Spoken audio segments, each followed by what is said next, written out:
एक सुबह धूप से चमकता हुआ एक खूबसूरत बाग, नीले आसमान पर सफेद बादलों की नरम फुहारें, पेड़ों पर हल्की हल्की चहचहाहट और हर तरफ सुकून।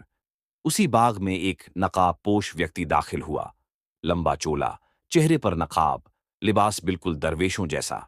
वह खामोशी से बाग के बीचों बीच रुक गया और जमीन पर खूबसूरत रस भरे फल बिखेरने लगा।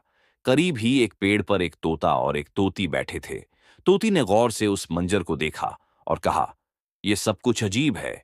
इतने अच्छे फल और बिना किसी लालच के।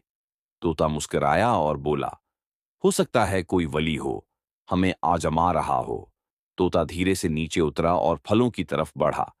रंग बिरंगे मीठे फल। उसने पहला निवाला लिया, लेकिन अचानक कुछ हुआ।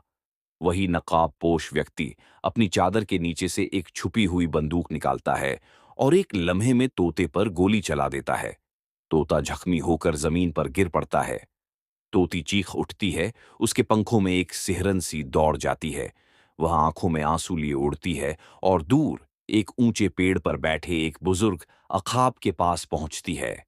अकाब, जो सफेद पंखों वाला, गंभीर और समझदार नजर आता है, तोती की बात सुनता है और तुरंत उस नकाबपोश व्यक्ति को बुलाता है।